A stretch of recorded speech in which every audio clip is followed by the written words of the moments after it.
पिंपळवंडी येथील अल्पवयीन चिमुरडीचा अत्याचार करून तिचा खून करण्यात आला. त्या चिमुरडीच्या कुटुंबियांना भेटण्यासाठी आज विधान परिषदेच्या माजी उपसभापती आमदार नीलमताई गोरे आज पिंपळवंडी येथे आल्या होत्या. पुणे जिल्ह्यातील जुन्नर तालुक्यात पिंपळवंडी गावात आपण आहोत. आपल्याला माहीत आहे की 2 दिवसांपूर्वी या ठिकाणी एका 10 वर्षाच्या चिमुरडीवर बलात्कार होऊन तिचा निर्घृण खून करण्यात आला आणि या घटनेची गांभीर्य लक्षात घेता अनेक कार्यकर्त्यांनी, अनेक पदाधिकाऱ्यांनी, या ठिकाणी काही राजकीय पुढाऱ्यांनी भेटी दिलेल्या आहेत. नीलमताई गोरे ज्या स्त्री आधार केंद्राच्या प्रमुख राहिलेल्या आहेत, आमदार आणि माजी उपसभापती या पिंपळवंडी गावात आलेल्या आहेत. नेमक्या काय त्यांनी या कुटुंबाची कशा प्रकारे सांत्वन केले हे आपण पाहणार आहोत. आपल्याला माहिती आहे कुंभमेळा आणि या सगळ्या दृष्टीने सुद्धा लोकांची आवक जावक होणार आहे. या सुरक्षिततेच्या प्रश्नावरती समाजाच्या सहभागाने पुढे जावं. BNSमध्ये आता बरीचशी कायद्यामध्ये दुरुस्ती झालेली आहे. त्या दृष्टीने आजच्या माझ्या भेटीच्यामध्ये तोच हेतू होता की या कुटुंबाच्या बरोबर आपण घटना घडल्याच संदीप गिर यांच्याशी बोलून आमची चर्चाही झाली होती.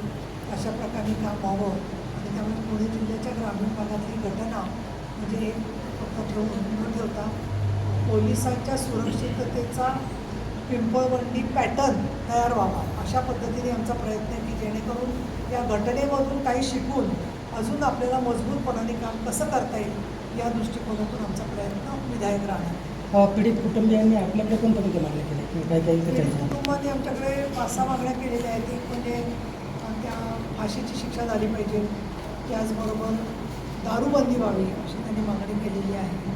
त्याच सोबत मुलींच्या कुटुंब आणि त्या बांधवांच्या शिक्षणासाठी त्यांनी अपेक्षा ठेवलेली आहे. आरोपीचे कुटुंबीय आले तर आम्हाला भीती वाटते आणि म्हणून आम्हाला सुरक्षित वातावरण असावं गावामध्ये अशी मागणी केलेली आहे. आणि त्याचबरोबर जिथे जिथे निर्जन ठिकाणी काही वस्त्या आहेत आदिवासींच्या समाजाच्या तिथेसुद्धा लक्ष राहावं आणि यामध्ये लक्ष दिलेलं आहे. मी आता पोलिसांशी मला संपूर्ण त्यांनी रिपोर्ट दिलेला आहे. कशा पद्धतीने तपास चालला आहे, पुढची प्रगती कशी करणार याची माहिती मला लोकप्रतिनिधी आणि सामाजिक कार्यकर्ते म्हणून दिलेली आहे. आणि पोलिसांचे जे प्रयत्न आहेत त्या प्रयत्नांमध्ये त्यांनी अजून काय करायला पाहिजे याच्याही काही आम्ही सूचना दिलेल्या आहेत. आम्ही आपल्याला विनंती केली होती की त्या मुलीचं घर किंवा तपशील हा बाहेर येऊ नये.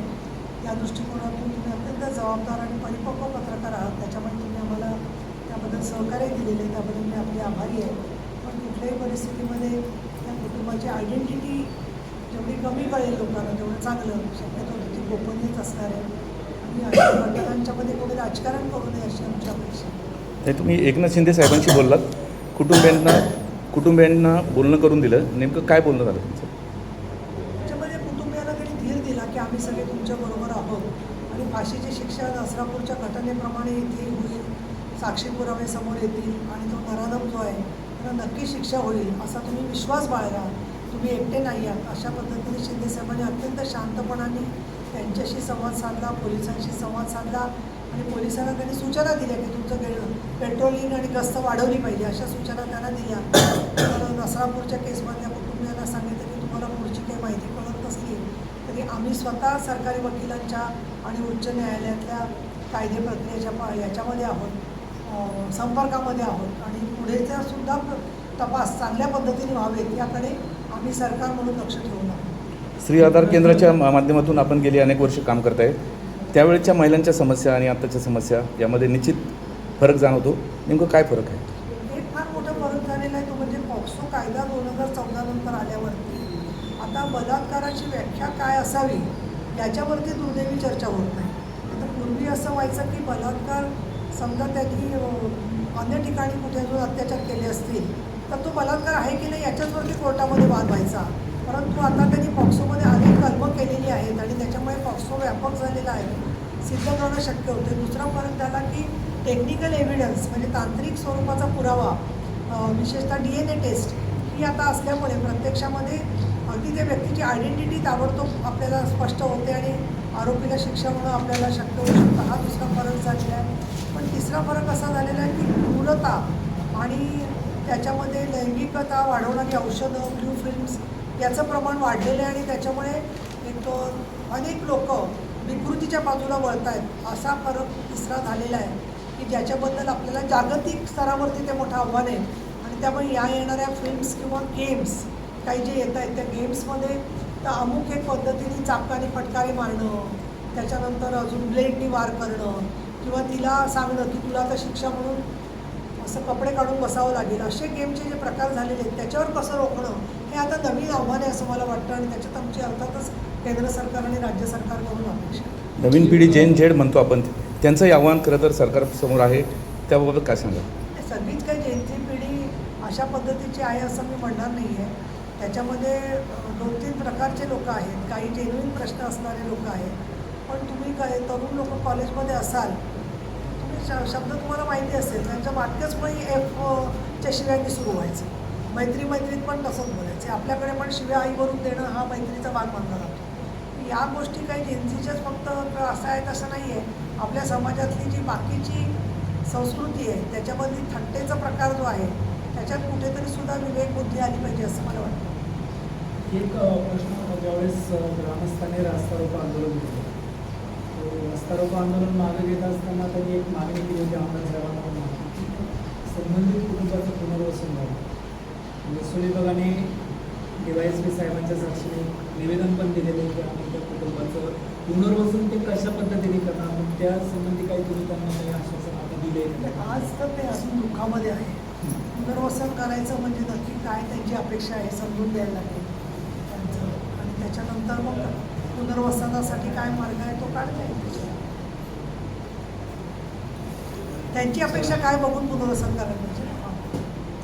तुम्ही सर्व काही खरं तर बोलताय प्रेस हो बोल, पण पॉलिटिकल विचारू नाही, नसरापूरला जी घटना झाली त्याबद्दल त्याच्यानंतर ही दुसरी घटना घडली.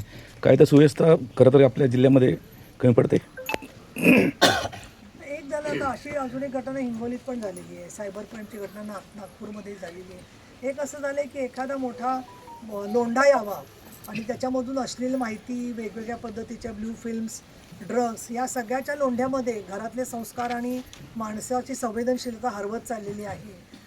पोलिसांचं काम करतायत, परंतु माझं मत असं आहे की समाजाचा सहभाग या कामांमध्ये जोपर्यंत ठामपणाने नाही आहे. खरं तर ही आपली गावं सगळी वारकऱ्यांची गावं आहे, माळकऱ्यांची आहेत. मग तिथे बाकीच्या गोष्टींबद्दल जसं संयम पाळला जातो तसं या बाबतीमध्ये सुद्धा खरं तर विठ्ठल रुक्मिणीची संस्कृती मी सांगायची आवश्यकता नाही आहे. समाजाचा सहभाग याच्यामध्ये झाला तर नक्कीच या प्रकारांना आळा बसू शकेल. आणि कायदे चांगले झालेले आहेत न्याय संहितेमध्ये, पण त्याला अजून प्रत्यक्षात अंमलबजावणीला वेग येणं हे आवश्यक वाटतं. खरं तर नसरापूरच्या पीडित कुटुंबाचे त्यांचे पालक देखील इथे आलेले आहेत. ते नेमकं एक प्रयोजन काय ते बहुतेक तुमच्यासोबत आलेत. नाही ते ते स्वतः एक भगिनी भाव बंधुभाव म्हणून आलेले आहेत. पण आतापर्यंत मी जिथे जिथे काम केलं, नगर जिल्ह्यात कोठेवाडीला काम केलं आणि नंतर बीड जिल्ह्यात काठोड्याला असंच खून आणि बलात्कार झाला होता. तर कोठेवाडीची गरीब शेतमजूर लोक जीप करून त्यांना भेटायला गेली होती आणि त्यांनी त्या घरातल्या पुरुष वर्गाला समजावून सांगितलं की महिलांवर बलात्कार झाला आहे म्हणून तुम्ही त्यांना दोष देऊ नका, आम्ही तुमच्याबरोबर आहोत. त्यामुळे ज्याला आपण म्हणतो की सांगाती, एकाच्या बरोबर दुसऱ्याच्या दुःखात सहभागी होणं, त्या दृष्टिकोनातून ते आलेले आहेत आणि ती चांगली गोष्ट आहे असं मला वाटतं. आम्ही सुद्धा स्त्री आधार केंद्र संस्थेमध्ये पीडित महिलांचे स्वमदत गट केलेले आहेत. म्हणजे त्या एकमेकीला सांगतात ती कुटुंब आणि एकमेकाचा धीर वाढवतात. तर मला असं वाटतं की ते इथे आलेले आहेत, पण त्यांचे पण जे काही प्रश्न होते उच्च न्यायालयाचे त्याचा पण मी पाठपुरावा केलेला आहे. ठीक आहे. कुठल्या प्रेसचे तुम्ही?